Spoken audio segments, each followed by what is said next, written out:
The following thoughts and opinions we're going to discuss regarding this album are strictly of our own personal interests. We are not professional music reviewers. We encourage respectful discussion and friendly banter in each episode, but we do not condone and will not tolerate bullying or belligerence. You are welcome to take what we say regarding the albums we rate with a grain of salt.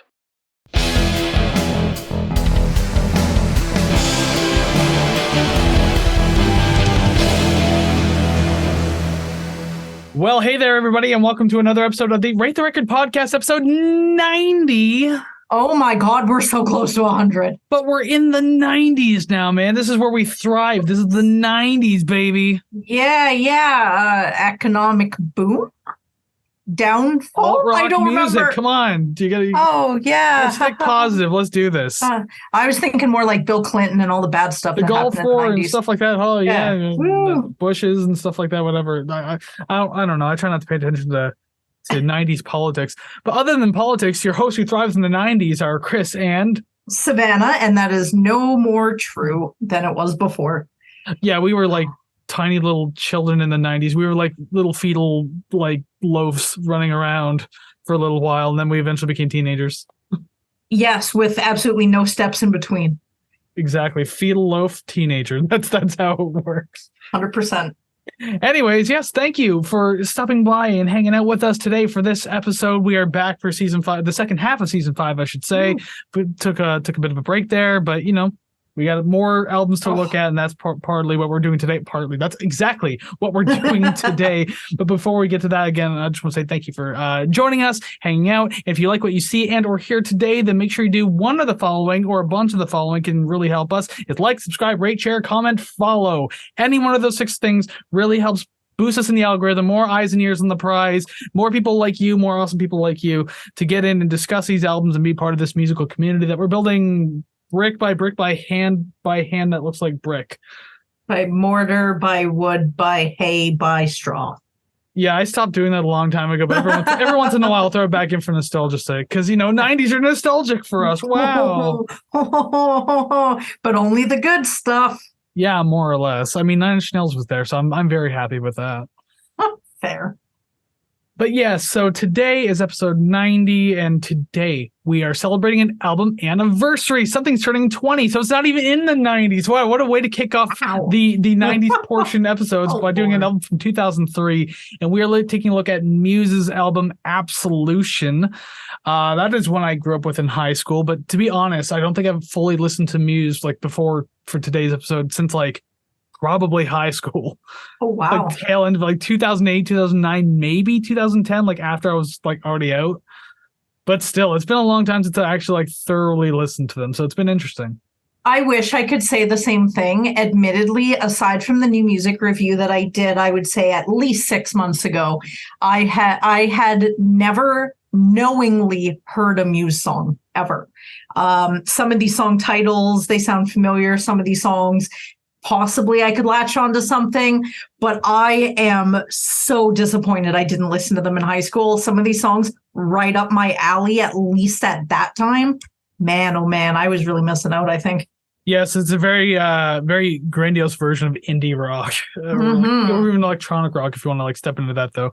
But we'll talk about more of that momentarily. But because if you are someone who's been here before, then you know, we got to get all this hoo-ha, whatever the hell out of the way first. So, hey, thank you for coming back. We appreciate your company, or I was going to say patronage, but this is all free. So trust me, you haven't done any of that. But thank you for being here regardless. But if you're new, welcome to the show. We hope you enjoy your stay. We hope you have fun hanging out, listening to music, discussing music, being a part of everything with everyone else. It's always good fun. So if you don't know what we do here, each week Savannah and I will choose an album, be completely at random. We choose whatever the hell we actually want to choose. Sometimes we'll do album anniversaries, like today, for example. We've done plenty. We got plenty more coming up. And album requests, same thing. We've done plenty. And we got plenty more, especially this part of the season. We got like 3 coming up in the second half of season 5. So get ready for that. But regardless, we will take an album. We'll listen to it from front to back. Like just then we rate the record. We rank the songs, and then we rate the record. And then I'll just like cut your voice in there. There you go. Yes, we rate the record. There you go. Woo! I got it this time. Dead on, I bet. Woo. You made this joke like 3 weeks ago about wanting to get ahead of me, so I knew it'd come back eventually. I literally have one joke and I ride it into the ground. And then when I feel it's no longer funny, far past the line where everyone else stops finding it funny, then I'll think of something else, probably like a catchphrase from a show or something. I'm not sure. That's why I'm so glad that you forgot some of the jokes you used to do on this show. They were probably really bad. And or you they've did gotten them like worse. every single week. Yeah. I was just waiting for you to have some witty comeback, but you don't have that, do you? No, I don't. I'm all out today. That's fine. We only had a week to like, cool off and like refresh and everything like that. By the way, we both came up with videos last week. The I Love This song series came back last week. We each did a video. I did Ozzy Osbourne. Savannah did Donald Fagen, and that's a really weird name to say out loud. It is hard, yeah. It is his name, the lead singer of Steely Dan. So I'm not saying anything offensive. I have to clarify that every time because I had people like wide eye me when I said it out loud. I'm like, no, that's his name. Yep. I said it in the video and I was like, you know what? We're just going to own it. We're just going to say it. And then I think I forgot after the first time. So it wasn't too bad. Well, I mean, it's a good thing there wasn't another particular consonant at the end of his name or else it would have been very awkward. Moving on. Exactly. Okay. So moving on, actually, we can go right into today's album. As I said, we are celebrating the 20th anniversary of Muse's album Absolution. Now, it came out on September 15th, so it would be last week at the point of releasing this episode, but it's still kind of in that vein. And because we're off last week, we couldn't do it. So we're doing it now. Why not? And it was an album I loved in high school, so I would love to go back and revisit it, which, I mean, I did for today, and so did Savannah. So let me tell you a little bit about Muse and the album Absolution. So Muse is an alternative rock band from Teignmouth, Devon, England. I always have a weird time saying like the English like town names and everything like that. The band has all three of its original members, including vocalist and guitarist and keyboardist Matthew Bellamy, Kris Wolstenholme on bass and backing vocals, and finally Dominic Howard on drums and percussion. The band formed in 1994 when Bellamy auditioned and was accepted into Howard's band Carnage Mayhem. They would go on to ask Wolstenholme to play bass for them, and at the time he was actually a drummer for a band called Fixed Penalty, but he accepted the offer anyway. They changed their names to the Rocket Baby Dolls and took on more of a glam goth image. I hope there's images of this online. I need to see this. I need to see like Robert Smith looking Matt Bellamy. They entered a battle of the bands, smashed their instruments in protest after their set, but ultimately won anyways. And from there, because of that, they actually ended up taking themselves far more seriously. So they moved away from Teignmouth and changed their name to Muse. They would go on to release their self-titled EP in 1998 under the indie label Dangerous. Their second EP, Muscle Museum, was released in 1999 and caught the attention of indie radio and the publisher NME. Muse would go on to sign with Maverick Records and release their full-length debut studio album Showbiz in 1999. Their second album after that, the second official album, Origin of Symmetry, was released in 2001 and saw the band become more experimental with their sound and incorporating more instruments such as church organs and mellotrons. In 2002, the band threatened Celine Dion with legal action upon learning her Vegas residency was to be called Muse, which the band owned the rights to, so she offered the band $50,000. They said no, eventually told her to fuck off, essentially, and she backed off. So in 2003, they didn't have to sue Celine Dion anymore, so they went on to release their third studio album. I see you shaking your head. Which part do you disagree with? I just find that ridiculous. It's like, I don't know. Was anybody going to think it was Celine Dion and Muse playing? Apparently, Matthew Bellamy said he didn't want anyone to mistake it, thinking they were her backup band. Yeah. Well, I guess, I mean, you're really just starting trying to establish your name. I get it. I feel like at this point in their career, you do that. And you're just like, come on, no one in their right mind is going to think that. But I guess for early times. Yeah, it's fair. I mean, hey, it worked well in their favor. Fair enough. So for today's album, the third studio album, Absolution, was released on September 15th, 2003 through Taste Media. It was recorded at Grouse Lodge in Rosemount, Ireland, and Ayr Lyndhurst in London, England. The album was produced by Muse, John Cornfield, who also worked with Robert Plant, Supergrass, Kashmir, and more. Rich Costey, who has worked with FX Twin, Pavement, Ice Cube, Fiona Apple, My Chemical Romance, The Mars Volta, and more beyond that too. Another huge resume right there. And Paul Reeve, who had been working with them since their early releases. The album deals in themes of fear, mistrust, and a generalized theme of things coming to an end, but also personal achievement and joy. So look at that. There's the brighter side of the coin there. Interesting. The album has mostly positive reviews. It holds a 72 on Metacritic. It comes with perfect scores coming from Alternative Press, 10 out of 10, Drowning in Sound, 5 out of 5, and other generally high scores like The Guardian, Q, The Scotsman, and our acquaintances over at AllMusic giving it a 4 out of 5. It went to number 1 in the UK and France and managed to get some other top 3 rankings in the Netherlands, Ireland, Scotland, and Switzerland. The album went 6 times platinum across Australia, the UK, US, and Europe. It went 9 times gold in as many countries, and the album produced 6 singles: Stockholm Syndrome, Time Is Running Out, Hysteria, Sing for Absolution, Apocalypse Please, and Butterflies and Hurricanes. Interesting. I've only heard 2 of those titles, so... For a minute there, I thought I missed Hysteria. I'm like, wait a minute, how's that not a single? Although there is another song that will come up a little later that I mentioned, I'm surprised wasn't a single. Yeah. So, we'll, I guess, talk about that when we get there.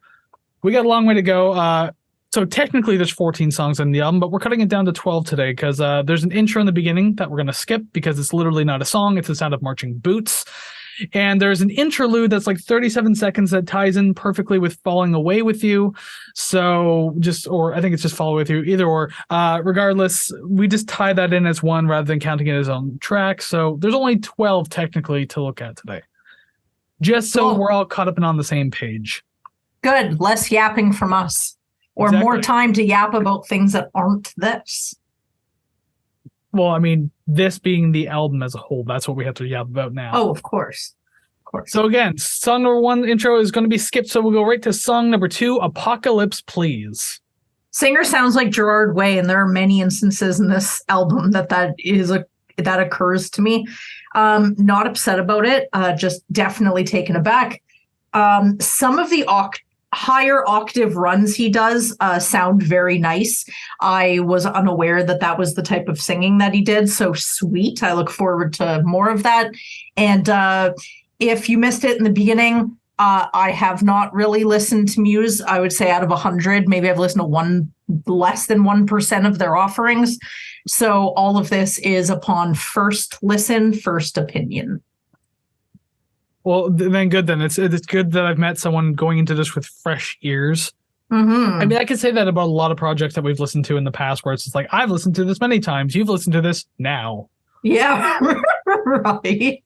Yeah, as I said, I kind of grew up listening to Muse. I think I first found them in like 2005. I think I used to own one of their shirts, but that was back when I was 135 pounds and was easy to fit into. 34-year-old Kris doesn't fit the same way into it anymore. I don't even know where the hell it is. It's probably gone by now. Yeah. Cool design shirt though. But also, here's a more important thing. Here's the proof that I saw Muse live. Wow. To the audio listeners, I'm holding up what appears to be a blank ticket stub. I assure you, there is writing on. If I get like really close, you can kind of see it. It's faded as hell. Yeah, it's extremely faded. You can see the headings for row, seat, and everything, but everything else printed, all gone. Yeah, I saw them in Mississauga, August 1st, 2007. It was in a giant airplane hangar. It was an absolutely incredible show. Like visually, it was an amazing show. They sounded great too. Yeah. So, very cool. So.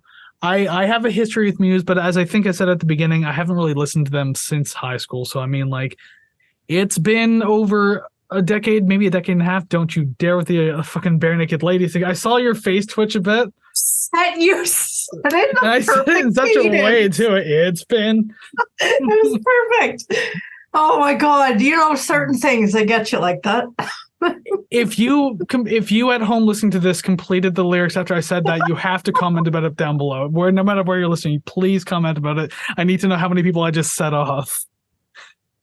I didn't realize how much of a fuse that was, but I should. I was there when that song was huge. A whole generation. All right, Apocalypse Please, the actual song we're supposed to be talking about. A very, very grand opening to this track, an entire album as a whole, too. Just like this very heavy, intense piano, like this beating on the tom drums and everything like that. It's like great moments of building in this song. I love it. And also every verse builds really well into the chorus as well. Like the verses are just kind of like building along with that, just like pounding tom drum stuff. Mm-hmm. And then you have like the pre-chorus that kind of transitions you to like more like layering and just kind of like a smoother sound.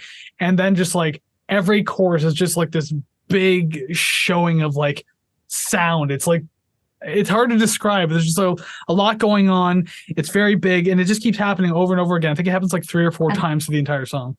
And may I quote myself, there is something behind the chorus that fills in every gap in silence. I don't know if it's layered vocals or what it is, but I bet it would sound good on a quality sound system.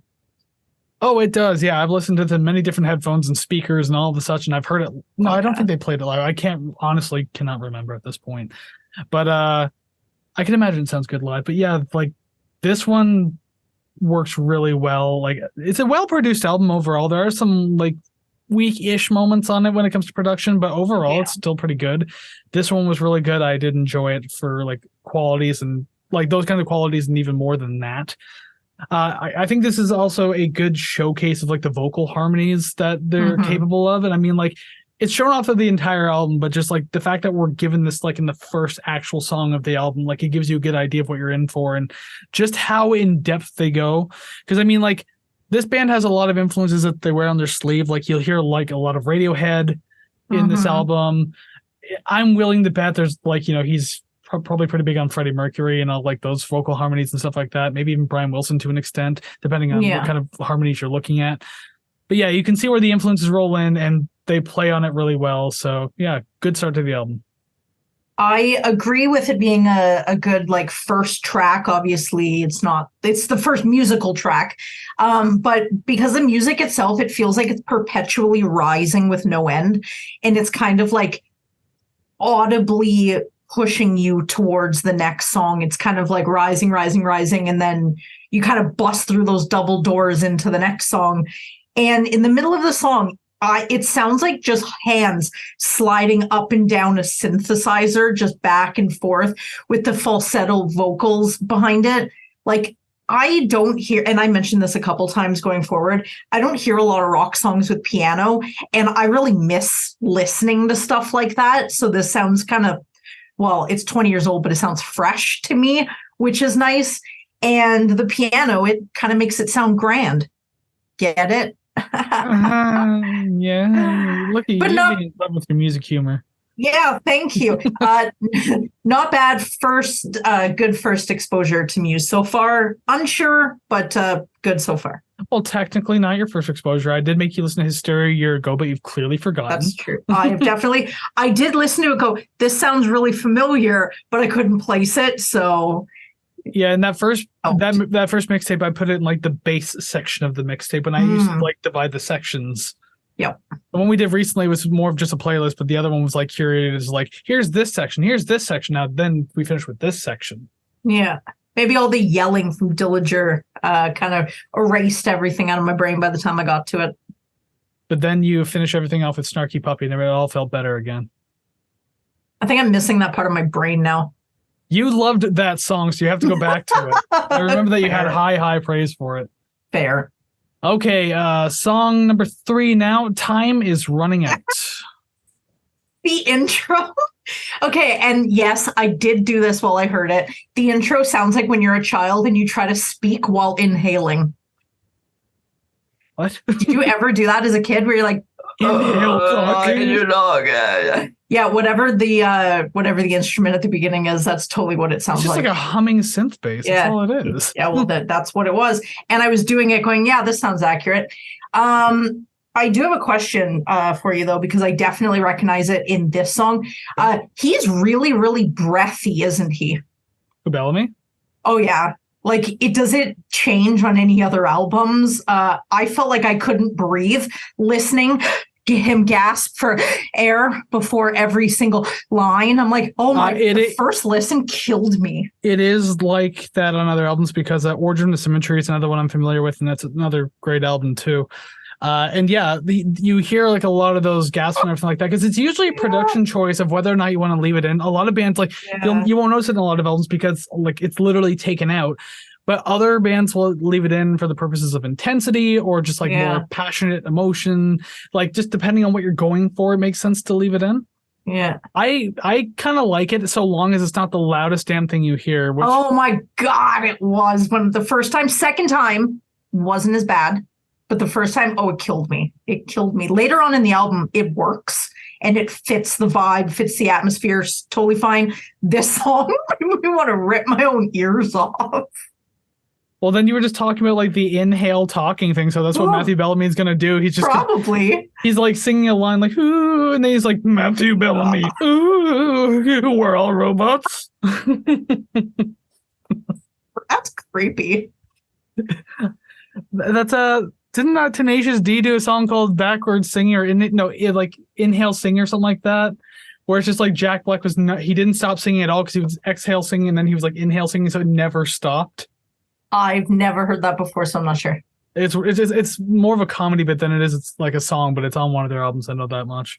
I heard it back in high school. Again, another thing I heard in high school was fucking a Tenacious D bit. God, they've been around for a while, haven't they? Oh yeah. Holy fuck. But yeah, with time is running out. This isn't initially the track I would have thought of to follow the previous one because obviously the first one was very intense. Mm-hmm. But the bigger choruses I thought made up for it too. And the second verse, I will say too, on the other hand, was also really great because it was like quieter, but like there was chugging guitars and like spacious drums and everything like that. But just the start of this song threw me off of just like, you just got off this big intense high of like the previous track. Then you come into this one, just like these finger snaps and then just like the humming bass and everything like that. It's just like, I don't know, man. That's not really how you follow it up, but okay. But it's kind of a spoiler alert. This happens many times in this album. In this album. Like hills and valleys everywhere will be like super intense or energetic, fast, whatever. And then this goes down to something quieter, smoother, and everything like that. It's just like this album. I think I say this like later on in my notes, but I'll say it now. It's just like this album often leaves me thinking of like, I don't know how to feel at any given moment in time. Oh my God. Okay. So I didn't write this down, but I thought of this while I was writing it, that a lot of other artists and albums, it's kind of like they tell you what to feel, right? Like you're going to listen to sort of ballads and you're meant to feel sad or you're kind of your feelings are manipulated. And when I listened to this album, I thought that they didn't tell you how to feel. They actually just don't give a fuck. They're just like, you want to feel sad? Don't care. Want to feel happy? Don't care. And then they just go at it. That or they just go into like this really ballady thing and you can't tell if it's either sad or romantic. Yeah. And then at the end, it ends up with the squealing guitars and they're just like, oh, you felt calm? Fuck you. And then they pull out the guitar. But yeah, this song, it has an exciting flow to it. And like, I feel most of what makes the song exciting though starts to fizzle towards the end. I mean, it's just under 4 minutes, but there's not enough changing in it at any point that really kind of grabs me. So like the first 2.5 minutes, maybe we're fine. Then after that, it's just kind of repeating the same things over and over again. So it's just kind of like, I don't know. But overall, it's not a terrible track though. I will say that, but just, I don't know. It felt like it was lacking something that could have made it feel bigger. Okay, I have a couple things that mimic what you've said so far. This song specifically, the chorus sounds so good, and I really like the way that it travels to the next verse. So even though the verse goes nicely into the chorus, it exits just as nicely. I like that. I really like the riff that immediately ends the chorus, and the use of higher notes kind of add twinkle to the chorus, kind of make it stand out. I like that. Looking at the cover to this album, this song is what I would attribute to the imagery, just sort of what I was listening to, kind of made me feel like I was ascending to the heavens. And I agree with the end kind of feeling a little repetitive because I made note that it kind of feels like all one chorus. After a while, I think maybe 1 or 2 verses and then it's just the chorus. And I really, listening to this, really wanted to join a band where they would just let me shake the tambourine or the egg shaker and add some hand claps. So if anyone wants to call me, I am 100% available. And if I'm not, I will make myself available. I already have hands and an egg shaker. So I'm like 2/3 of the way there. You just stuck something in my head. We were kind of I mentioned off camera because we were talking about something else and I won't get into that. But like I was mentioning that like you and my girlfriend have like a lot of similar musical tastes. And it's just funny because she often jokes with me about wanting to join my band and playing like tambourine or bongos or something. And I just keep saying, just like, well, first off, you don't even own one of those instruments. Yeah. And second off, no. I'd like to think that her bringing it up is an entryway to, well, then buy me a set of bongos. Jeez, really dropping the ball here. She can buy it her damn self. I've bought her like a laptop for Christmas before. Okay, so I mean, like, she can buy her own goddamn tambourine. You bought her the computer to get her on Amazon to buy her own tambourine. Yeah, I got her. She got her a laptop. She started using the program Fruity Loops, started making her own music, and she's like, now I want to play music, and she wants to play like bongos and tambourine for an industrial rock band. That's awesome. I have an egg shaker if she wants to use it. Don't encourage her. I have a harmonica and a dollar store recorder too. What are you, Bob Dylan? Jesus Christ, put it away.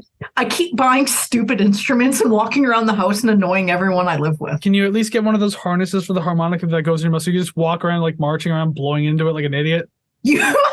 That's exactly what I would do, because I have had it for most of my life and came from my grandfather, and he tried to show me how to play it, and all I can do is breathe in, breathe out, breathe in, breathe out. That's all I do. I hold it in my mouth and I walk around the house. You got to find those different notes. I used to kind of play harmonica. I was never good at it. Like I kind of started figuring out where everything was. I was like, okay, that's cool. But then I gave that up a long, long time ago. Yeah. I have no use to play harmonica. Could have been the Weird Al of harmonica. Nah. I think I take myself too seriously in music to be weird. Fair. All right, we'll move on now to song number 4, what you can practically consider the title track of the album, Sing for Absolution. So this song starts kind of like creepy jester music box, or like a jester marionette playing the piano, just staring you deep in the eye in an attempt to capture your soul. Because all I hear is do, do, do, do. It's too much. I didn't really get any creepy vibes from it. I don't know. Yeah, I think you're just paranoid.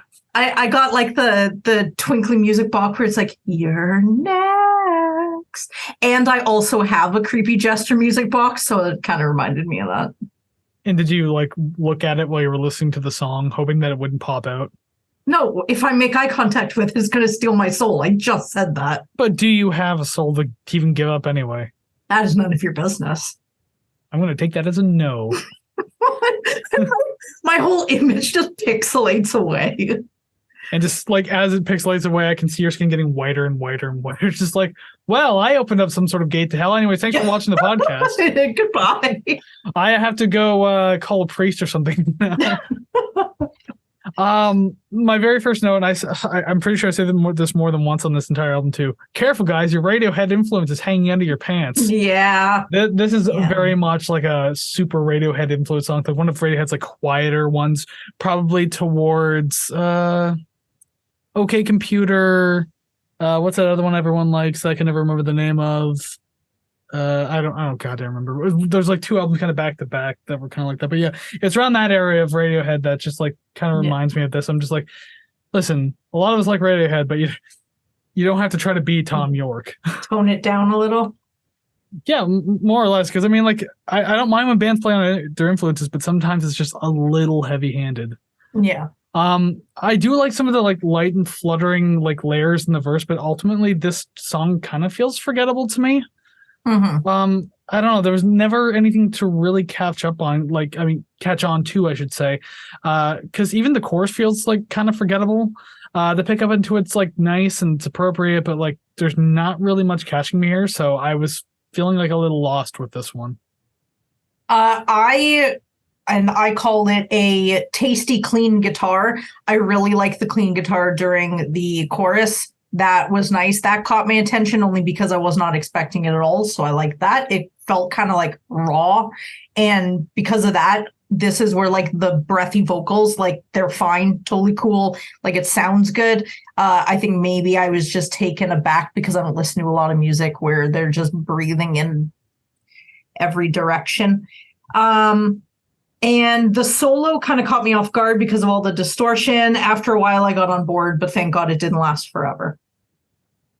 Oh, yeah. Is this a song that just was like really quiet for the most part, and then it had this like kind of like muffled, distorted solo? Yeah. Yeah, it threw me off, especially with the really clean guitar in the chorus. And then you kind of get a little bit, and then you get the distorted guitar, and I'm just like, okay, wow. It's like I'm playing my guitar and someone sped past and then sploshed some snow on me, and now I'm all gross and dirty. That's what it sounded like. I'm just kind of looking through because like I know one of the songs has like a mandolin in it. I made that kind of comment because there was another solo too that had like a kind of muffled distorted one. It might be this one. Maybe I'm just not remembering it correctly though. I don't know. But it's kind of blending in my head right now as I'm just trying to like mumble my way through this entire review. Hey, if it works, it works. He still sounds like Gerard Way in this song though. I have to say that. No, Gerard Way sounds like him. Muse was bigger first. They came out first. They actually didn't, but yeah. Muse came out in 94. Yep, they definitely did. Yeah, it was like My Chemical Romance is like now they're quote unquote aged, but they're not that old. No, they're not. I didn't realize they were old. Yeah. Okay. You still sounds like Gerard Way. I refuse to acknowledge the truth. My Chemical Muse. Yep. Yeah. So with this one, I only have one more note, anyways. There was a bigger pickup into like the second chorus and like into the bridge as well. It did a little more to make the song exciting, so I did appreciate that. But again, ultimately, this one's a little forgettable for me. Not the worst song on the album, but at the same time, just definitely not up there as one of my top ones. Sounds good to me. Cool. But speaking of being up there as one of my top ones, song number 5, Stockholm Syndrome. And the thing is, I think any Muse fan would agree. That's not me necessarily spoiling anything, because like this is an exciting song. This is a very exciting song, very intense, very loud and energetic. It's such also that guitar riff too is so goddamn awesome to kick off the entire song, and you can immediately tell like the intensity that you're about to get into. So like second number 1, you're already enjoying it. I literally just want to spit out all of what I wrote down. But the first sentence just says, can my review just say yes? And that's it. Just yes.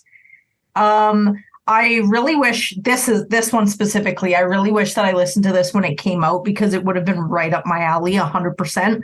I less than vaguely remember the song. I recognize the song title. That's it. But like the heavy bit after the chorus rules and everything else drools. And I had to say it because that's literally how I felt when I listened to it. I was like, fuck all this other shit. I just want to listen to this. Thank you. The song or that one part? That one part, but within this song. And then I didn't want to continue on with the album. I was like, fuck it. The song's fine. This song's number 1 through 12. This is all there needs to be. And trust me, that's exactly how I felt in high school too when I think I heard the song, it had to be like 2005. Yeah, and at one point in time, I knew how to play the song on guitar. I still kind of do, but I would not be able to play it with any sort of precision. I'm not very good anymore. That's why I play like slower rhythmic stuff because I fucking suck. But I mean, I used to know how to play this and I used to be pretty good at it. And so, I mean, like I have memories of trying to learn it on guitar. So that's always fun.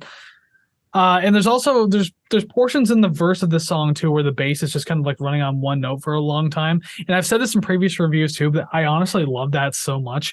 I love when like the root is just being maintained and then you get all these other different changing melodies on top of that.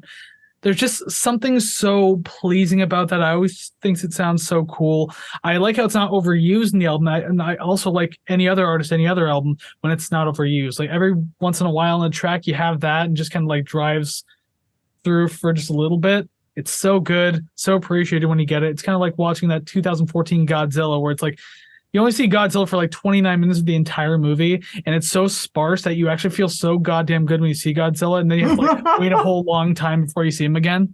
They're empathizing with him. Well, in that one, he is more empathetic though. He's not trying to destroy the city in that one, so he's far more empathetic. Interesting. I mention the singing again. I've noticed in what are we at? Track 4 already only. And well, either way. And I've noticed that he sings in a very similar fashion where he accentuates and stretches syllables. And it seems like he does it to write fewer words. So it'll be like half of one word will stretch over an entire bar of music. And I've started to, I guess, notice the similarities through different choruses and stuff. And there are certain times later on where they all start to kind of, well, they change up a bit, but some of them kind of blend together. But I noticed that in this one, it sounds similar to other songs that we've heard already, and we're not that far in. I guess that's really my only critique for this one. Again, piano and rock songs, something you don't really hear now anymore. I really miss it. I really like it. I'm really glad that I'm getting it here. And it's a fun song. I like it. Very fun song. I like it. And I think Bellamy is classically trained in vocals as well as piano. Oh, interesting. So like all piano, I could tell. Well, yeah, like even in like all the fast synth and like piano stuff, that's always him playing. Like, and I've seen him do stuff like that live. So it's like there's no faking it. Like he can do it. And actually, on the note too of the arpeggios, like what the scaling arpeggios you can hear in the chorus. That's it.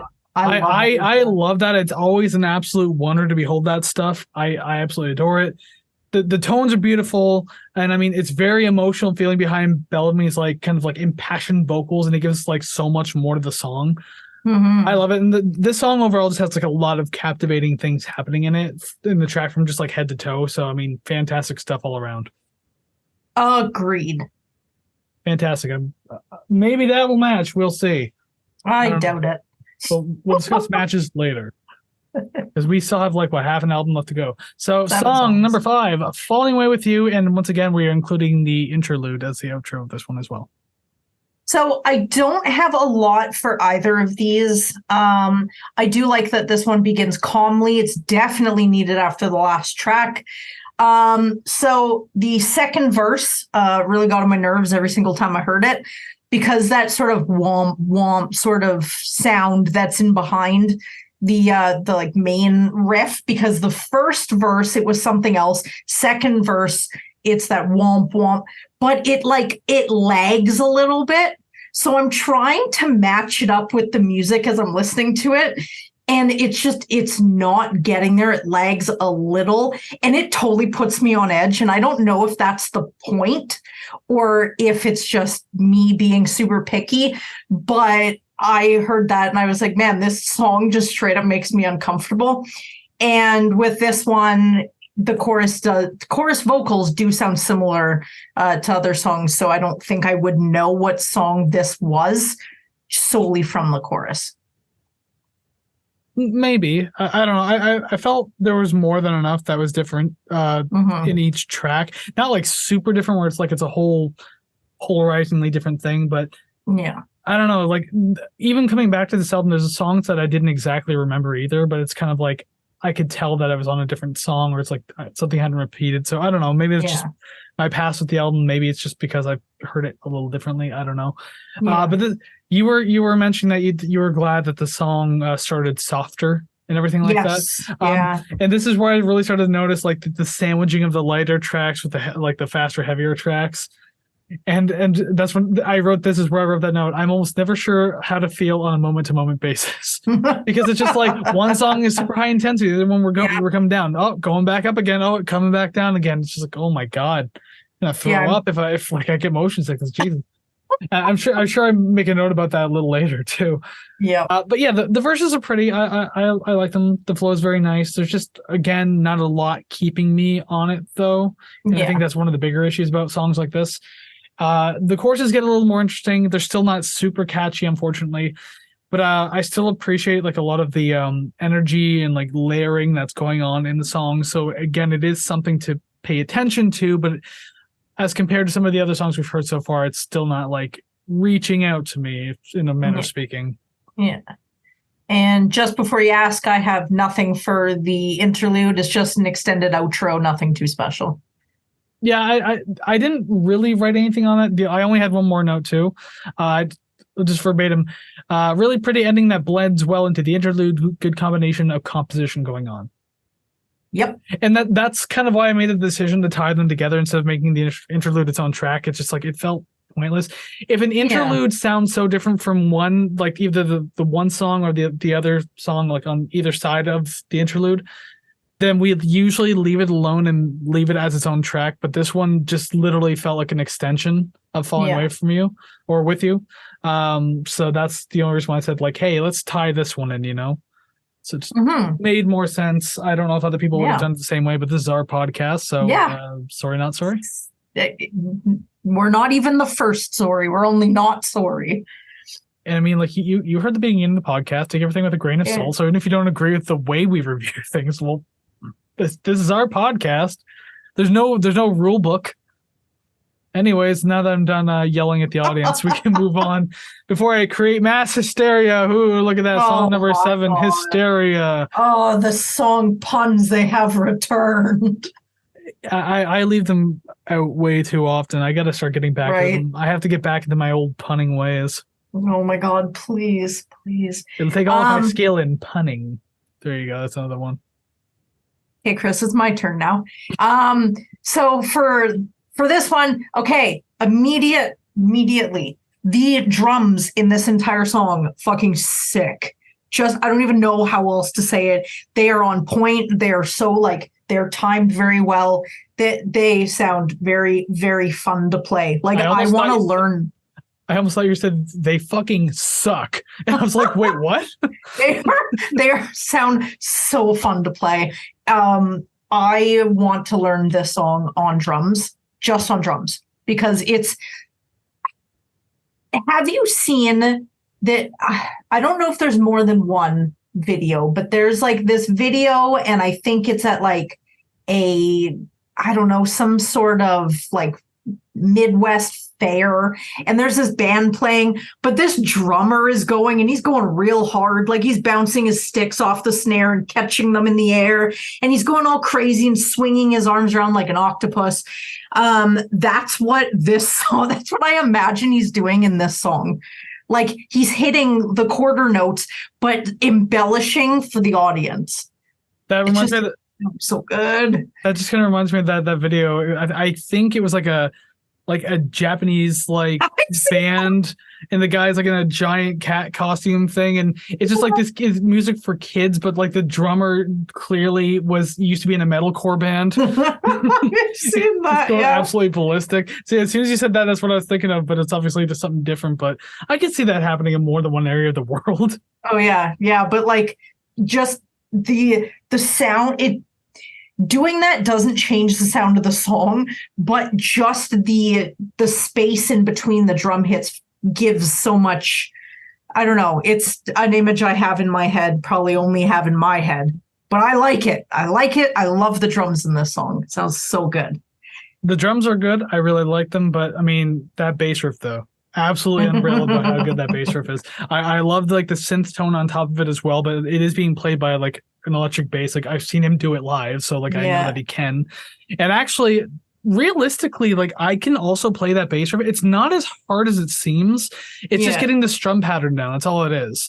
Because like I know the notes, and all of it to kind of, it's like a lot of it's just like kind of like hammering on and everything like that from open strings. So it's not so bad, but like, god damn, is it cool, man. I wish I could write shit like that. I wish I was talented. Me too. My God. The verse is fun enough and everything, but again, like the chorus is really where the magic happens, I think. And I mean, it's kind of back and forth on this album about how I feel about that, but like this is definitely one of the songs where that's the case. I love the layering of like the effects on the the layering and the effects on the vocals, because there's like a lot going on with that too. Although it's not like super prominent, but like the vocals do sound like there's a bunch of like weird affected layers behind it. And I really like that. It gives it a very surreal feeling. So very interesting to listen to. There are a couple songs on here that I've mentioned, like either the what would you say, arpeggio scaling, whatever. That's in more than one song. Sounds fantastic.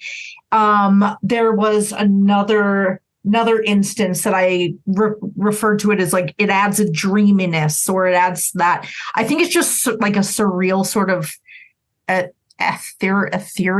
I don't know how to say that word properly, but I think it's ethereal. Yeah, it gives you that sort of like everything's foggy and I'm in a dream feeling, and I really appreciate that, especially in like a heavy hitting rock song. If you can kind of get that I don't want to call it creepy, but it's like that sort of I'm walking through Jello in a dream feeling. Fair enough. Although I think I like it. I think the next song coming up, I definitely refer to as dreamy. Yeah. I'll describe that more when we get there, though. This song has another one of those really cool like breakdowns in it that happens like in the middle of the song before the guitar solo, and then towards the end of it as well, kind of like Stockholm Syndrome did as well, I guess, to an extent. Mm-hmm. That breakdown leading into the guitar solo, like it's so awesome. It's a good little push of intensity, especially because like it doesn't last too long either, but it's like a good bridging little transition piece. Mm-hmm. I thought that there was like the layering during the guitar solo is really cool too, and it's something I don't think I truly noticed until I put on headphones and listen to it, because like you got the guitar solo, but then like you can hear all these quiet little layers in the left and the right, and it's a lot to take in, but at the same time it's not overwhelming. So I kind of like this like, I guess, to go back to the term, dreaminess kind of feeling, you know, feels like a daydream of sorts. Yep, I 100% mentioned the same thing. I just put, I love the general use of the multiple guitars in the bridge/solo. In my left ear, you hear a little bit of note work, but then you hear the solo. It was fantastic, because when they're playing similar riffs or similar lines, it just like sounds so big. But when they're playing separate but complementary or complementing riffs, oh my God, that's where the magic is. Yeah, I agree. The song pulls it off really well, so I like that. And I mean, it happens more than once on this album, and I mean in their discography as a whole too. Mm-hmm. But it's nice to have in a song like this, especially because it's a single too. Part of that's part of the reason why I think this is a single, just because it makes it sound so damn good. Oh, hell yeah. Okay, we'll move on to song number 8, Blackout. And again, this is really where those hills and valleys really start to come in and feel a little bit exhausting. I don't necessarily mean that in a bad way, although you can't really mean it in a good way. But like, I don't mind this song at all. But just like these ups and downs, like it's a lot to deal with in one sitting. Yeah. I didn't feel that like affected by it, but I did make note that I was pleased that with the intense songs being followed by a come down of some sort, it kind of keeps, hiccup. It keeps me from getting exhausted, unlike you, apparently. I'm actually kind of liking it. Maybe I just get less seasick. And I felt ready to be rocked once again after this song. So it was good enough. If there was another one after this, I probably would have been like, okay, start yelling in my face again, please. Thank you. But the vocals in this one, very nice, solid crooning, nice and waltzy. Yeah, this was the one, as I mentioned, like had that fairly dreamy feel to it and everything like that. Very dreamy, whimsical, very nice. It's one of those tracks that probably sounds nice with your eyes closed type thing, and you just can like you fall asleep, drift into dream, if you will. Yeah, and in the work on the strings and the choir really helped that along too. So I know this song, and I believe Butterflies and Hurricanes are 2 songs on this album that had additional work done on the string and choir arrangements.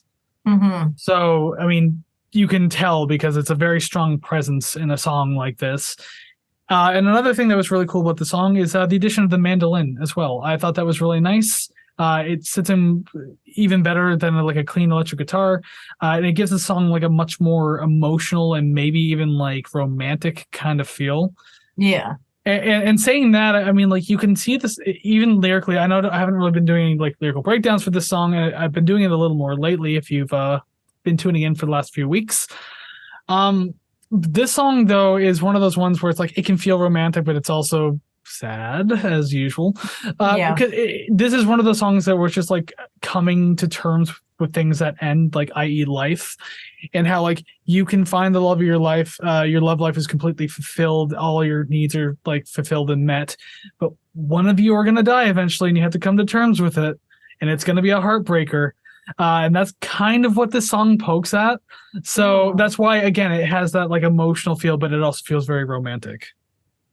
Okay, well, I went the more romantic route, and it still is, because also, I guess one of the bigger points of the song is to like embrace the life you have and like live it to its fullest. Yeah, because like it will end one day, but like live what you have now. I wrote that I felt like I was at an Italian wedding. An Italian wedding. Yeah, so like talking about like, oh, one of you is going to die. Well, I went the opposite route, and I'm starting the life together. You're thinking at the end together. But that's all I could think of was like some sort of European wedding, especially with that mandolin in there. Just really, really gives you that European feel. I've been to 3 styles of wedding my entire life. It's either been like a Catholic wedding, close to Catholic, I'll say. I'm not full on, just regular, maybe even possibly atheist weddings. And I went to a mixed wedding that was like atheist and Indian combined. Oh, interesting. That one was really cool. There was belly dancers. There was a buffet with like a whole bunch of awesome food. It was amazing. I loved it. That was the best wedding I've ever been to. Oh yeah, I've been to quite a few. Most are all the same, where I sit there, wait for food, then want to leave. So I get a drink at the open bar and then immediately leave. So I don't so much like going to weddings. I don't like the ceremonies. I don't like the thing. It has nothing to do with the people. Yeah, it's just like I'm not big on them. What can I say? Yeah. If or when I get married, I don't want to do the whole like ceremony thing. I don't even want to invite people. That's all I want to do. And I want to invite my friends over and lie to them and say they're just coming over to hang out and then be like, haha, we got married. But I know that they're just going to ask me like, oh, so what are we going to do? Why are you making us dress up? Blah, blah, blah. And I'm like, man, I can never have fun around you people. See, that's why I'm glad the people who know me know that wouldn't happen, because I've mentioned before, like and I've mentioned even to like my parents, my friends, everything like that if like my girlfriend and I we're not getting married, but if we ever do, like for any reason, it's literally a city hall thing. There's not, I don't even think we're gonna have like a party or anything. We're not gonna it's gonna be silent as hell. Our parents are the only ones who are gonna be there because we need witnesses. Yeah. But other than that, like we're not going to. We have no plans to do it. So I mean, another reason why I don't like I'm not huge on weddings is like I don't even want to do it myself. Yeah, fair enough. Well, that's my tangent on weddings for the day. Let's move on to track number 9: Butterflies and Hurricanes. A perfect analogy for a marriage. Starts with the butterflies, ends with the hurricanes. The intro to this isn't putting me at ease at all. There's a lot of sounds that happen on this album that make me feel super uncomfortable. Not enough to turn it off, but enough where I'm intrigued to hear the rest. The drums and the piano got it on together after the verse, and I really, really like that bit. That was cool. It sounded so proggy, but I'm so down for it. It sounded so good. Yeah, a little bit. But I'll be honest, the main melody that kind of like drives, especially like the vocal melody itself, it's very, very noticeably repetitive through the vast majority of the song. And it gets a little tiresome before too long. It becomes exhausting. I don't think if I'm casually listening to this album from times I remember, I never sat through this entire song. Really? Like I got through most of it, but just like the na na na na na na na na na na, and it just keeps happening over and over and over. It gets really annoying. But I will say there's like some zanier piano moments that really kind of like liven up things, make it interesting for me. Yeah, it's not exactly a savior to the track, but at the same time, it does help. The bridge is always super cool to me, though. Again, this is another one of those like one note runs for a very long time, where like the strings are kind of going like doing weird things over top of it. And just the one kick drum just kind of like doing the steady like quarter notes. So I think again that sounds really cool. I can't say I'm a whore for it. I'm a part-time whore for it. Whatever you want to call that. Like I like it sometimes, but if it's a full-time job, I'm gonna get sick of it real quick. That driving root note, which is the piano, the strings make it sound really cool. I think it sounds great. But yeah, other than that, like just not a song I usually tend to always get through. It's not terrible, but it's just annoyingly repetitive. Fair enough. I definitely understand that. The string, again, I mentioned that the drums are really good, but the strings as well, I feel like I'm listening to rock Fantasia. It's fantastic. Oh, yeah. But like the strings, was not expecting that. I really like it. I did make note that, again, for the new music review, I swear to God, I'm not just trying to plug it. I've already put the card up a long time ago. I can't put it up twice. Covering a Muse song for that video, I didn't really enjoy it nearly as much, and I honestly figured that I wasn't going to like them at all. I do like the song. I don't think if it was repetitive, it wasn't repetitive enough for me to notice, or there was enough good stuff that I looked past it. But the piano solo was beautiful. I think it's worth replaying. There's a lot here. And so far, I would say that I'm liking this a hell of a lot more than I thought I was going to. Well, with the very little information that I had. To be fair, if you're going by that NMR, like your exposure was from the Will of the People album, which not a lot of fans are very fond of. No, it sounds, I don't know, it sounds too... I don't know. I couldn't. Isn't that the one that's apparently sounds like The Beautiful People by It Marilyn Manson? does. The Will of the People. The Will of the. It's all I could hear when I heard that song. I've heard a lot of reviewers, like even Anthony Fantano, talked about the exact same note to him. Just like, I haven't heard it myself, so I don't know. Yeah, but just like I can imagine how it's just like, okay, buddy, if you're gonna like go after any musician and like kind of copy what they're doing, why did you have to choose a very controversial figure right now? At the point of recording this podcast, still a very controversial figure. Yeah, it's when you listen to something you wrote, you can't sit there going, no, I've never heard this before. This is brand new. Come on, you've heard it. Somebody in that room has heard the damn song. Sometimes it gets, depending on who you're talking about, sometimes it gets difficult to separate the art from the artist. Yeah. Like Manson would be a hell of a stretch for that. But I mean, like, for example, we're never doing a Lost Prophets album on the show ever. I am fucking livid over that point. Trust me, I know a lot of people and grew up with a lot of people who were huge Lost Prophets fans. My girlfriend, my sister. Yeah. Like I remember hearing the song Last Train Home like a billion times, but not going to talk at all about that. But I'm just going to let everyone know, even if you request a Lost Prophets album, not happening. We're going to turn it down immediately. Sorry, just not sorry. Do your research. I want to talk. I want to up-talk one of these albums, but I'm not even going to say anything because it's just going to start a conversation. The other band members don't even want anything to do with it anymore. I think that they have started a new band completely, but I don't know what they're called. I don't know, but like Elon Rubin, the drummer, for example, he ended up going on to drumming for Nine Inch Nails. He has his own solo project now and everything like that. I met the guy. I have his autograph. So, I mean, at least I met one of the good members of the band. Actually, they're all good members except literally one. Yeah, and he will remain unnamed. Yeah. Yeah, that's fine. Speaking of remaining unnamed, that's fine. We're going to leave that there and move on because his name is in small print. Number 10, the small print. This song sounds like My Chemical Romance. Like 100%. Oh, yeah. Like it sounds very like poppy, punky, rocky. I'm super into it. Shamelessly love it. Very rebellious vibe. I cannot talk. I'm so excited. It's a very rebellious vibe. I know. Okay. The next words I want you. I'm not going to say that. Yeah. Okay. Fair enough. I actually forgot what the next words were. Because I thought you were going to say I'm about to lose control and I think I like it, but you went the other way. Oh yeah, I got the end of the chorus. Anyways. Yeah. Well, you say it sounds like My Chemical Romance, but I didn't really compare it to a band. I just said this is like the most like indie and garage rock like influence song that they have on this album, and it's definitely suits the time it came out because like around 2003, between 2002 to 2007, garage rock and like indie rock were like really picking up. And I mean, like, the Strokes and the Hives and everything like that kind of sounded very garage rock. That was coming out around this time. The Eagles' death metal came out around that time, sounded very garage rock. So I mean, like this album follows a lot of influences, and I already kind of like hinted at that earlier. And this is definitely another one of those things. So it's interesting to see just some influences obviously are played into a lot heavier, as I already mentioned. But yeah, there's like a lot of great energy in this track. This one feels like it would be a concert staple. Oh my God, yes. It's only 3.5 minutes. So, and also this is another one that I would have sworn could have been a single. Yes, I agree. I definitely agree.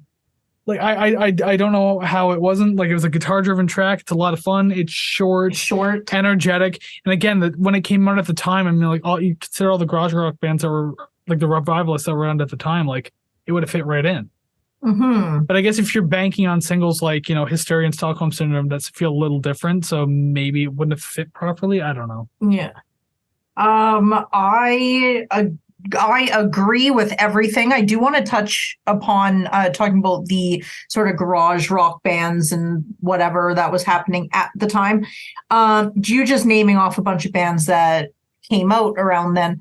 I think like maybe Modest Mouse came out around that time because for the longest time I thought Muse and Modest Mouse were the same thing. Really? And yeah. So anytime someone's like, "Oh, I like Muse," all I imagine was some two nerds singing "Float On." I'm like, I don't care. Like, I hate this. And then it wasn't until like a decade later did I really piece it together. Yeah, Modest Mouse was in that run of like emo bands from like the late 90s, early 2000s before like emo became like, My Chemical Romance and all that stuff. Like your Elliott Smith and your Bright Eyes and everything, the Weaker Thans, and I guess to an extent the Lost Prophets. But I mean, like, it was in that era of like, early emo stuff that was really setting the scene, coming off of all the alt rock stuff in the 90s. So I mean, I don't know, Muse and Modest Mouse to me are just like, day and night. Yeah, well, I'm learning that now. With this song, it makes me nostalgic it makes me nostalgic, although I've never heard the song before. And I can say that with utmost confidence. Oh, yeah. It brings me back to high school. It brings me back to other stuff that I listened to that sounded like this.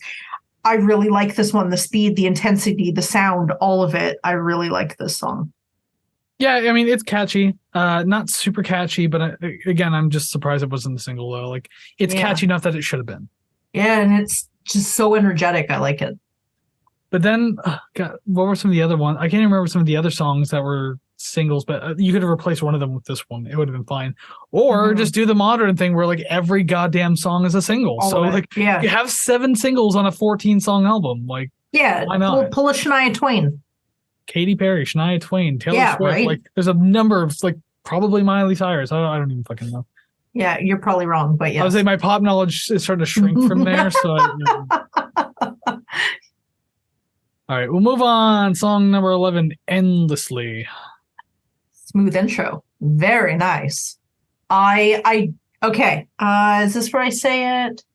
Okay, so I appreciate the amount of come down songs, but this is close to the end. Don't slow me down now. I didn't really want to be slowed down. I just wanted to just like bull run right into the end of the album. So this was where I was like, okay, it's like, stop now. It is a nice song. It's cute even. And then I just praise whoever curated the song track listing.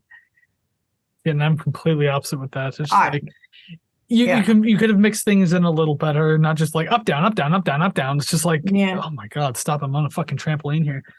I mean, make some gravel, you'll be fine. Wait. Oh, is it the next song? Is it the next song? You mentioned that. I absolutely do. Where the hell is that note? I know. Fuck, did I miss it somewhere? I feel like I missed it somewhere because I know I wrote the word gravel somewhere in my notes. Control F. Well, you know what? If I come across it, it'll be even better. How about that? All right. So with this song, Endlessly, like I can't say that I saw this like R&B pop kind of key section coming in. It kind of totally kills the vibe from the last song and ultimately kind of from the entire album as well. And this isn't simply like the other tracks that just go from loud to quiet, loud to quiet, loud to quiet. Like this is like a world of difference that honestly put me off. Like I wasn't digging it all that much. Yeah. I found it rather boring considering that what we've been given so far, even in the quieter portions of the album. It doesn't fit with this album. It should have been a bonus track on like the anniversary edition. It's just turning 20. This should have been a track on the 20th anniversary edition that like one was like, oh, cool. Something from that era. It's not great, but I can see why they didn't put it on the first album. Yeah. Something along the lines of that, and it just, I feel like I'm always waiting for a payoff in the world's weakest buildup. And of course, it never comes, and I'm not thrilled about it. So obviously, I did not think highly of this song. We might as well just jump off of that because I literally have nothing else for this.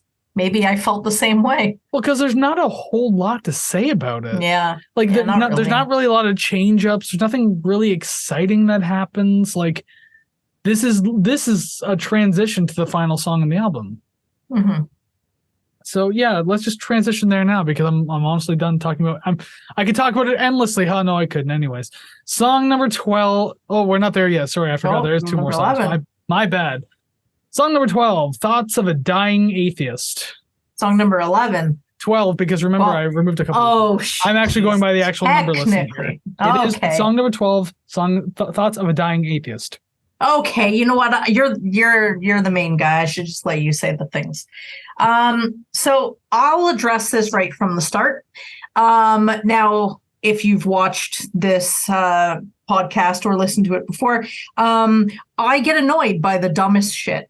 ever. So I do want to start this right from the beginning. The whiny vocals at the end of the chorus, they actually add to the snarky aggression, and I don't mind it. That you literally 180'd me. I thought you were going to talk about how much you fucking hated him or something. That's how I had to start. Because I'll just jump to my last note, because I talked about the chorus and I was like, it feels a little cartoony, but I honestly kind of love it. Like everything about it is like catchy, bouncy, fun. It's exactly what I would have hoped for coming into a song like this, especially with all these goddamn hills and valleys. This is another hill. So I mean, like, here we are, because like, yeah, this song feels like a product of its time. Like, absolutely fits right into that like late 90s, early 2000s like pop punk style scene. Oh, I liked it. Well, yeah, it's a super fun track. I always like this one too. Actually, this realistically might be the very first Muse song I ever heard, because if I think correctly, I might have mentioned this in the Elliott Smith episode, but when my sister and I, we went to high school 1 year together, because she was like 3 years older than me. So I was like 9, she was in grade 12. Yeah. Someone gave her a mix CD. They made her a mix CD back when people did that, and it wasn't just a YouTube video that they do for fucking views like we do. She was actually given a mix CD and had Elliott Smith Waltz No. 2 on it, but another one was Thoughts of a Dying Atheist by Muse. And so I think, if I remember correctly, that was very likely the very first Muse song I ever heard. So this one kind of brings it back a little for me. And so it brings me back to that moment of entering high school too. So that perfect era right then and there. I find that the vocals in this are getting better and more distinctive as the album goes on, and it feels like it's like projecting the idea of growth, which is good, because I think it's only the first couple of songs was I like, okay, this is kind of annoying. I actually kind of like it now. Again, those whiny vocals at the end, I like that. Yeah, I don't really have a lot on this. Really, no critiques. Mostly, this is pleasing, that is pleasing. Sounds pretty rock, punk, pop. Again, I really like it. Super danceable, and the score may or may not reflect as much. No danceable score? Nope, it's just very danceable. If I had to give it a score out of 12, I would give it an 11. All right, fair enough. Yeah. I can absolutely deal with that. But yeah, like even the little whiny bits at the end of the chorus there, because like realistically, yeah, the song is about like kind of the comprehension of like, if you're an atheist, you don't believe in anything, like there's nothing when you die, and maybe it's a terrifying concept, and obviously it means reflected very clearly in the lyrics. Like, scares the hell out of me. It's the end is all I can see. It scares the hell out of me, like all that kind of stuff. So yeah, that's it. Just sounds like a woe is me kind of moment in a very cartoony way, and I really like that. Just him crying, just like yeah, like petulant tantrum. More or less, just like, oh man, I did this. Like, assuming you'd want to turn to religion, but that's a whole other story. Yeah, the guitars in the song, a lot of fun. I love it. Again, kind of puts me right back into that like early 2000s pop punk kind of phase. The arpeggios in the verse are super cool, and like the big sounding chorus is a great payoff too, because like then it just goes like straight power chords. Sounds awesome. I love it. Yeah, and you already kind of said the song is fun, danceable, all that kind of stuff. I agree with that 100%. Always like this song. Hell yeah. Okay, so we'll move on to the last song on the album. I'll just note real quick too. Well, the last song, number 13, Ruled by Secrecy. To those who looked on it on Spotify, you'll see the song Fury as number 15, technically. That was a digital-only bonus release. So it came out with the original release of the album, but only through digital. So because of that, and not through the original release itself, we aren't covering it on the show. So this is the last song of the album, song number 13, Ruled by Secrecy. I liked Fury too. I was very disappointed to hear that that happened. Do you know how often we've done albums and had to cut tracks out because they're bonuses? And like, it's like best literally my favorite. Like Wave of Babies by Animals as Leaders was fucking like 12 out of 10. Like, Color and Shape, Foo Fighters. Yeah, that was another good one too. Really, obviously, I think that was one of my top ones. Pretty Girls Make Great. That fucking This Charming Man by the Smiths. And what was the other one? Get Down, Make Love by 9 Inch Nails. Fantastic track, but Pretty Hate Machine. That's a bonus track for Pretty Hate Machine, so can't do that. I know the Smiths. The Smiths is a different song, but I can't remember which one it is, so I'll just agree. I thought it was This Charming Man. No, that was track 7. We had to cut off This Charming Man because that was my number one song. Was it actually? Oh, right. You're right. Because I looked up the record, like the actual physical record. Yeah, and hold on, yes. book here. Well, because I'm so used to them being tacked on at the end. That one was tacked on at the beginning of side 2. Number one, This Charming Man crossed out. Yeah, okay, you are correct. Again, second time this show. Yeah. Well, I'm hating that immensely. Let's talk about Ruled by Secrecy. Yes. Piano is back, playing us out like a death scene. So slow and off-putting. I love it. The piano, like an energetic dirge. Speaking of words I don't understand, the piano crescendo and cymbals feel like crashing waves against a wall of rocks. You said you don't understand it, but yet here you are like describing it and using it properly. Yeah, I don't know what a dirge is, though. A dirge is like a funeral march of a song type thing. Oh. Usually very quiet and dark, and like the actual funeral march song is considered a dirge. Oh, well, that makes a lot more sense because it was in a Cradle of Filth song, so... Yeah, I can see them using that word probably more than 100 times an album. It makes a lot of sense now. Okay. I remember when I was a teenager and I used to like that band kind of. Her Ghost in the Fog and such. Yeah. Yeah. Amphetamine Girl. Because I wanted to seem attractive to somebody in school that I started listening to them. Did you start dressing goth and everything, dude? Well, I kind of was, but I was more like pop punk. And then I was kind of dressing sort of gothy, listening to like Children of Bodom and Cradle of Filth and shit like that. But then you start to like listen to stuff that they actually listen to and you're like, oh God, this is too intense for me. No thanks. Like, you probably drink blood. No, I'm good. And then he moved away. And then I still listen to them, but only that one album I listened to in high school, and that's it. Yeah, you listen to that like really shitty, tinny, badly produced black metal because it's that kind of music for like the diehard fans of it. Like they like how shitty it sounds because it keeps the normies out. Yeah. So even me talking about it, like I'm probably gonna get like chastised for it because there's like, get the fuck out of here, normie. You know, yeah. I used to listen to Emperor when I was a teenager, but even diehards don't like Emperor either, so I don't know. Oh, Jesus. I used to like death metal and black metal in high school for a brief time. I liked everything that I wouldn't admit to and then just pretended that I listened to that stuff. See, I don't hide anything anymore. If I like it, I'll let you know. I'm not hidden. I used to be hidden with my playlist, but not anymore. Yeah. Now it's a running joke. If I do hide it, it's a running joke, and I usually admit it right away. Like my Spotify playlist, my big dark closet of guilty pleasures. You mentioned that at the very beginning of the show. Excellent. Yep, I remember that. Do you mean like episode 1 or like? Like within the first 5 episodes of this. Oh, okay. I thought you meant like this episode. I'm like, that's bullshit. But now I believe you.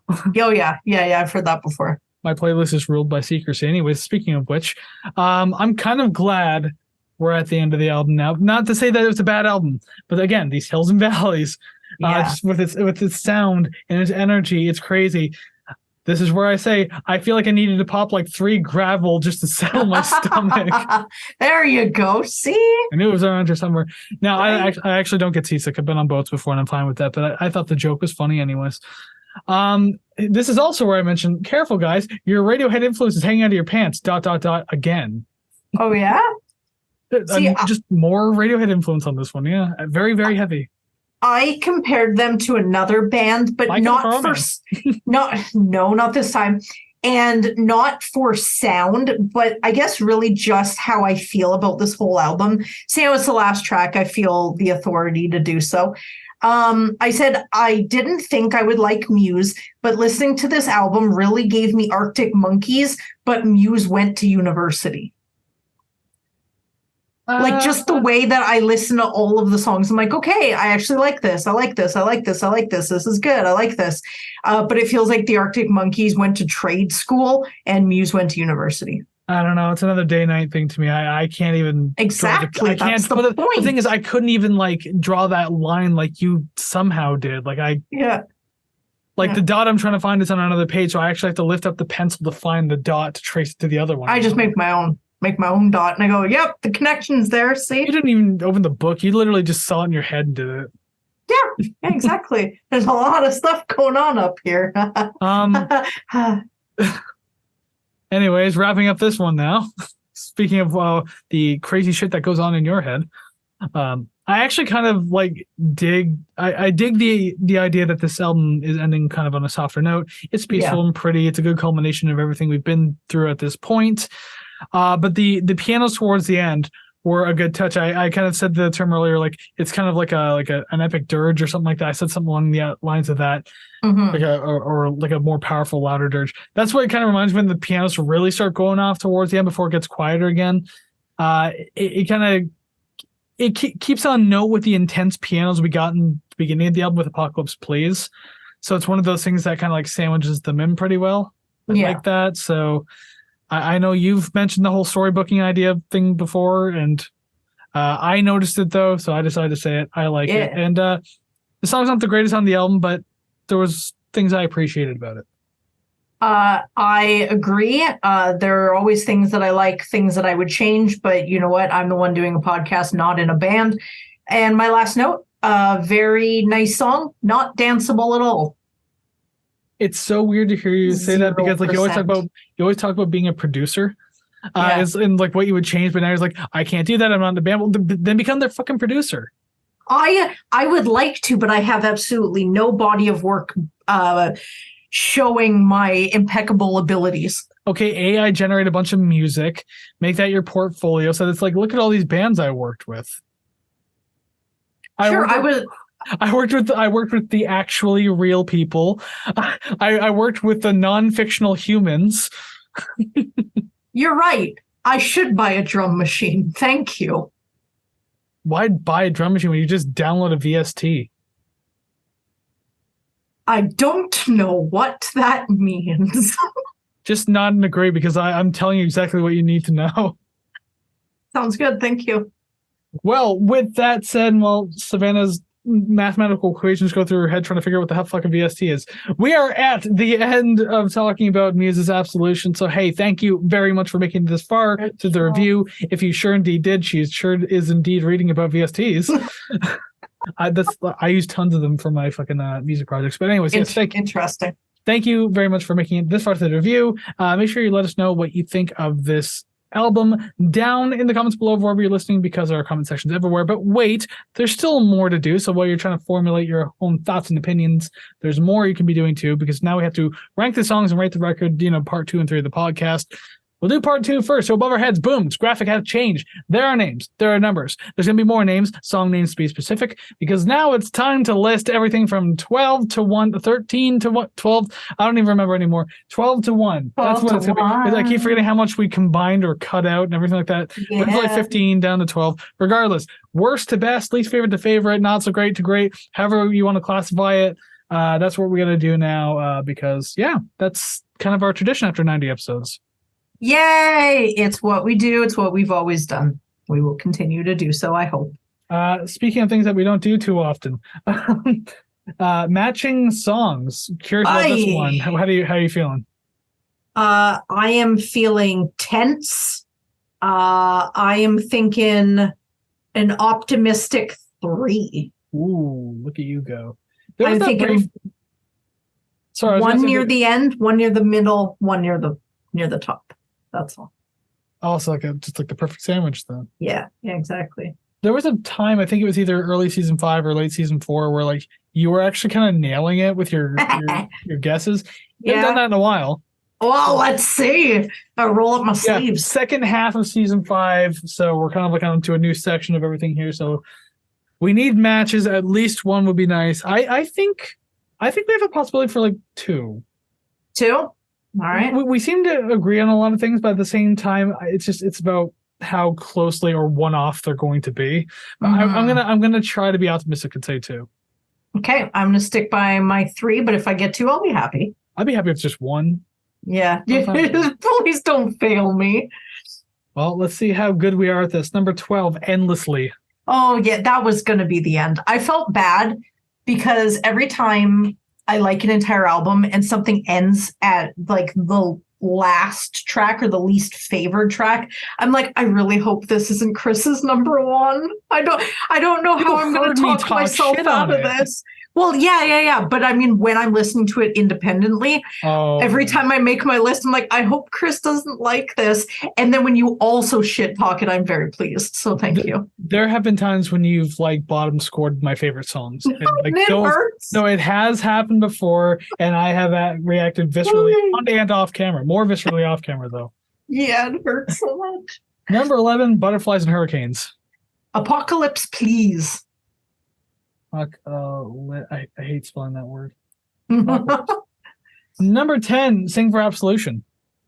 Falling Away with You and Interlude, both combined. Away with You. That's a Korn song. That's actually Falling Away from me, but okay. Anyways, number 9, Ruled by Secrecy. Time is running out. Time is running out the match. Number 8, Blackout. Number 8, Sing for Absolution. You have to like recalculate your entire thing because like the numbers are a little different. Or are you still good to go? No, I'm completely good to go. I'm just not happy with the amount of matches we're not getting. Well, this one doesn't match either. It's number 7, Time is running out. It's Ruled by Secrecy. Okay, well, I mean, those two have already been said. Then that's fine. Good. That gives a little more something penis whatever. Number 6, Falling Away with You. Good, because this one was said to Blackout, I think. Okay. Yes, it was. Excellent. That was my number 8. Just the way I wrote a letter and I didn't even write the whole thing. What the hell is the name of the song? I already forgot it because it's just a single letter. Okay. Number 5, The Small Print. I wrote it as The Small P. Oh, God. Number 5, Thoughts of a Dying Atheist. Now, all of my top 5 are very, very, very close in score. So it was really, what did I want to hear more of? And it was so hard to do this. Yeah, my top 5 went between 8 to 10 in the score. So yeah, things are very close. Number 4, Thoughts of a Dying Atheist. Ooh, there's the one off. Yeah, it is. The Small Print is number 4. Oh, wow. That's even better. Double whammy. The Small P. Oh, I'm so scared. What if we get the next 3? Well, we can't because my number 3 is Apocalypse, Please. Dang, my number 3 is Hysteria. Hysteria. Well, this is the make or break because my number 2 is Hysteria. My number 2 is Butterflies and Hurricanes. Oh, okay. So I like that one. We get 2 then because number 1, Stockholm Syndrome. Stockholm Syndrome. I like that song. I am so pissed that I didn't hear this song in high school. Like, I have missed out on 20 years of listening to this song. And I don't know how that happened. You know, somebody like us who listens to a lot of music, right? And somebody comes up to me and they'll say like, "Oh, who sings this song?" I'm like, it's Wannabe by the Spice Girls. How do you not know this? I'm that person to people who listen to this album. Like, who is this? They're like, everyone's heard this. I'm like, oh God. Really? Yeah, that's me every time I introduce a new album to you on this goddamn show. Yeah, and you're like, my mother. Yeah, my mother knows this. Yep. Yeah. My dead great grandmother hums this from the grave. Oh my God. I can say that she's been dead for 20 years. So on that very dark note. I was gonna say I wouldn't tell you not to say it. It's all good. But I got it right, number 2. I mean, we got 2 matches, is what I meant to say. But you also got the sandwiching idea correct, though, more or less.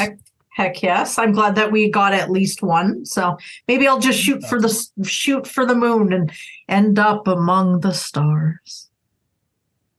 Yeah, you wish. But maybe next week. I think next week's album's like 11 songs or something like that. So just guess like 9. Scary. Well, that's next week. We still have one more thing to do on this podcast. We have to rate the record, kind of the title track of the whole damn thing. So transition screens, and let's do it. Swish. Woo! Oh man, it's been like a whole half season since we've seen this, and by that I mean a whole week that we were off that we didn't get to see this. But we're back. Look at that, and the album rating screen and such and everything like that. Looking good, depending on what good is in your definition. Not that the B tier is necessarily bad, but how full it is terrible. Yeah. Anything I say going forward is going to ruin my score, or it's going to ruin the surprise of the score. So, but to be fair, though, I mean, the last album we did, Weezer's Blue Album, Again, that redemption arc, Weezer was the worst band on the show, and now has actually, I think, hasn't knocked you out of the top 10. No, I still have Foo Fighters Color and Shape. At number 9. Ooh, getting close. No, number 8. Number 8, because Weezer is just trailing Foo Fighters. So I still have number 8, and then I have number 11, but that'll never come back to the top 10. No, it's impossible at this point. Yeah. Hanging on for dear life. Will Muse maybe knock you down, knock you up? That sounded weird to say. I apologize for that last part there. What will happen here? We're gonna find out now with Muse's Absolution. Where does it go on our album rating screen? You're gonna go first because I went first last time for Weezer.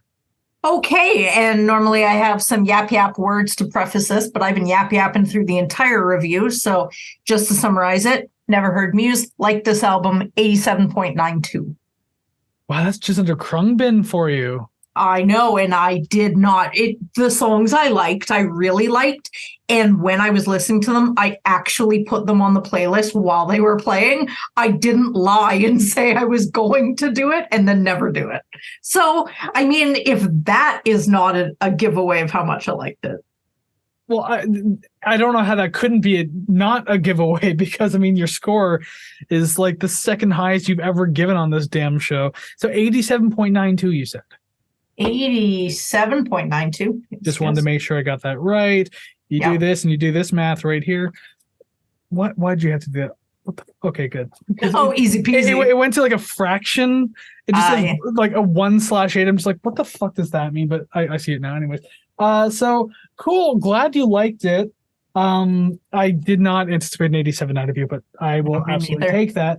Whereas me, I didn't even A-tier the damn thing, but it's still a pretty damn high score regardless, because I put mine at 78.33.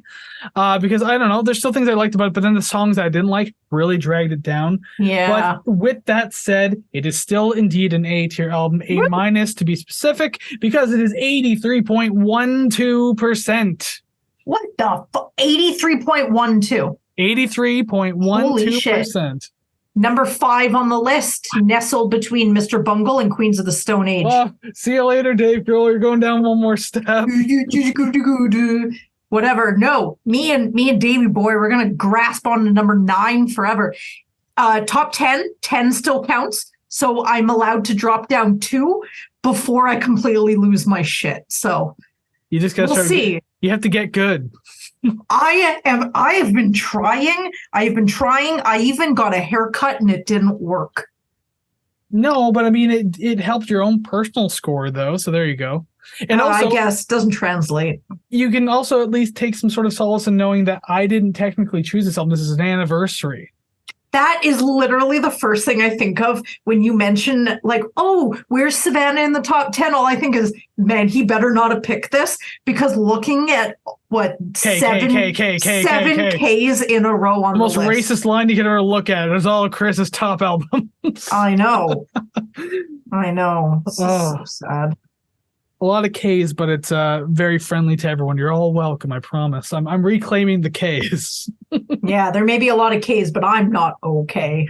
It's terrible. Well, you obviously are, because you helped score a lot of them up that high. That is true. That I really fucking killed it on this one, so you're welcome. You did. You pulled through. I honestly thought you would have put it at like 81, 82, but 87.92. Goddamn. I never know until I add it all up, and then I'm like, you know what? This is clearly a pure representation of what I think. And then when you say that yours is so much lower, it hurts my heart.